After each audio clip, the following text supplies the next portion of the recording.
October 9th, 2009. I woke up this morning to two startling pieces of news. First, Barack Obama won the Nobel Peace Prize after less than a year in office. Second, NASA scientists bombed the moon to see if there might be water that can be a new source for the Earth. I got the girls up and ready for school. My son was staying home with my husband after a 3 a.m. barfing session, which I helped clean up. Then I drove our carpool to school. Instead of going to work or exercising as I normally would, I went to the breast clinic to follow up on the lump that I felt in my breast a few weeks ago. Last night, as my husband and I anticipated my mammogram with an anxious combination of hope and dread, I realized that lump 1 actually had the company of lumps 2 and 3. For some dumb reason, I decided that these new discoveries increased the chances that they were cysts or fibroids. For my husband, it only increased his dread. I arrived early for my appointment and made my way cheerfully through my mammogram. During the follow-up ultrasound, a radiologist and her resident came in the room with serious-looking faces. They studied the screens, watching the black and gray blobs shift and morph as the technician maneuvered the goopy wand around my breast. Their brows were furrowed. I asked questions like, "Do they look solid?" "Yes." "And what is their diameter?" 2 centimeters. Then the radiologist asked for the wand and began a probe of her own. She watched the screen with the same intensity as she told me about the need for a biopsy. I asked another question. "Given your experience, how do you think these masses look?" She paused.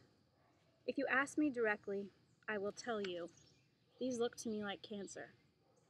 For at least a second, my brain could not compute. Wrong answer. I felt in my deepest gut, wrong answer. But my brain heard the words my body fought against, and I repeated them silently in my head as I started to cry.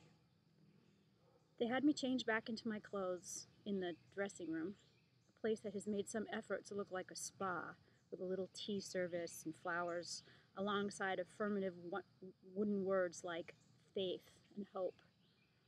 My phone rang. It was my friend Ellie, one of the few people who knew what I would be doing this morning. She, like everyone I spoke with, took the reassuring stance that it was most likely nothing. Women get lumps all the time. She could think of 10 people who had them, all nothing. I said the words to her after our hellos. "They think it's cancer." And then I started to cry. "Oh my God," she said. I explained the biopsy, etc., and my direct question to the doctor. I had to get off the phone and dress. I emerged teary from the dressing room. There was not an open seat away from the herd of women awaiting their mammograms. I found a chair that was at least facing away from the television, which was showing some HGTV segment that under normal circumstances I would relish as happily as the people, magazines filling the waiting room tables. A woman came next to me. "It looks like you've got some bad news." I started crying again, worrying a number of the other women who were in proximity. "I'm a 17-year survivor. They have wonderful treatments now and know so much. You're going to get through it. You'll be okay." The technician called me in.